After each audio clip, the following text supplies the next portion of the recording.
Hi, this tutorial is to teach you the basics of using Google Forms.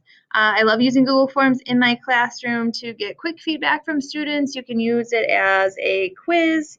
There's lots of reasons to use it, so I'll show you the basics here. Once you're in your Google Drive, you just go to New. And mine is here under More. It's this purple one, Google Forms. And once you click on it, it will load a new form for you. So we're going to go ahead and title the form. This time I'm just going to say sample form. What I like here is if you put it in the title bar here and then click, it'll save the same title for you. If you want to give students directions or explain more of what the form is about, you can put those here. You have lots of options for what type of question you would like to ask. So multiple choice is one I'll start with, and I'll say, what's your favorite color?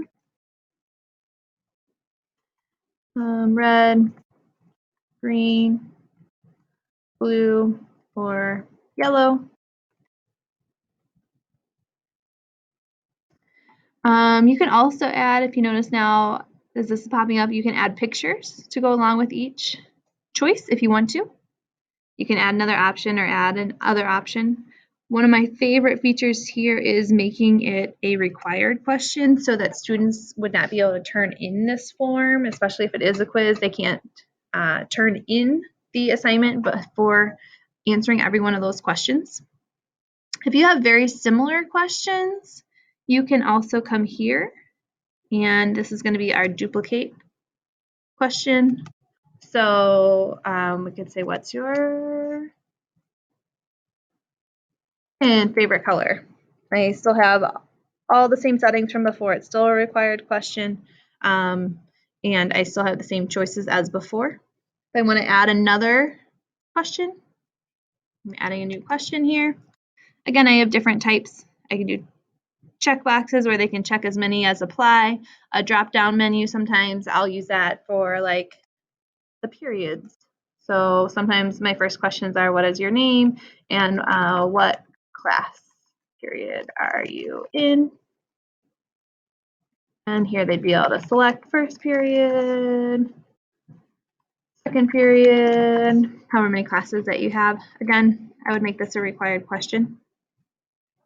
I love using this for, let me add another question, as a Dropbox sometimes. So I would put in a short answer and say, copy the link to your video project here.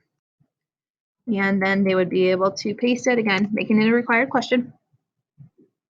And then once you get some answers, I'm going to take you to, let's see, one that I've already done so that you can see my questions. I had 3 short questions. Trying to get student feedback. I asked if they liked self-paced unit we were working on, what they liked or disliked, and then trying to find out a little bit for the end of the school year for planning if they had learned about the explorers. So I made the stars here at the end of the question show you that it's a required question. And I can go here to responses now.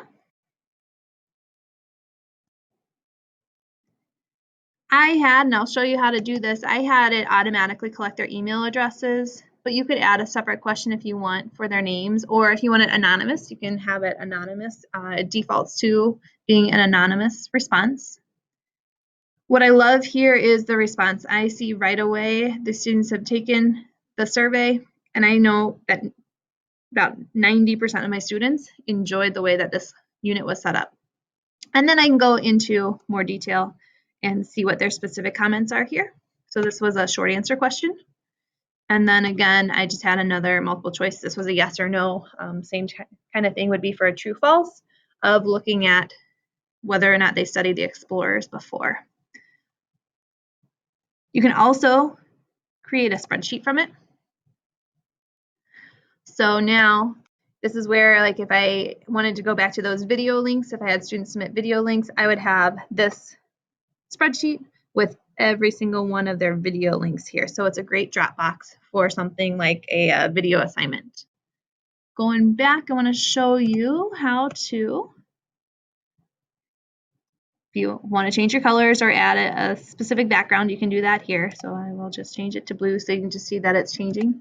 Preview is going to show you what it's going to look like in the eyes of the student. So you can see that. And then settings is really important. This is where I chose to collect email addresses. But you could, again, put in a question that has their names. I always keep it restricted right now to my particular district. And then if you do something where you're trying to keep a tally and you want to limit their response, you can do that here too. The other setting that I use sometimes, you can make it a quiz.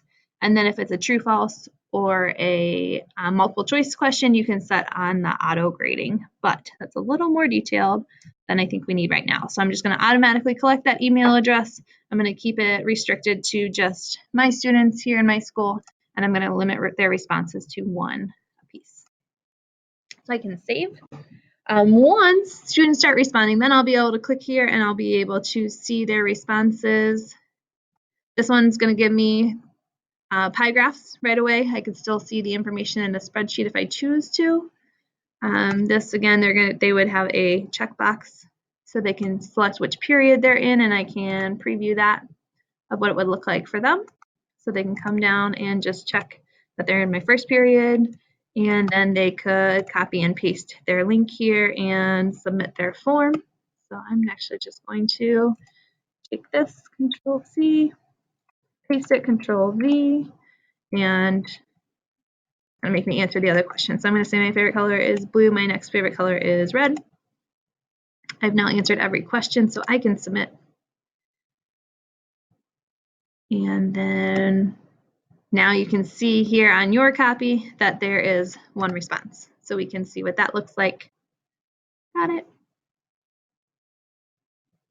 And we can see the different formatting here.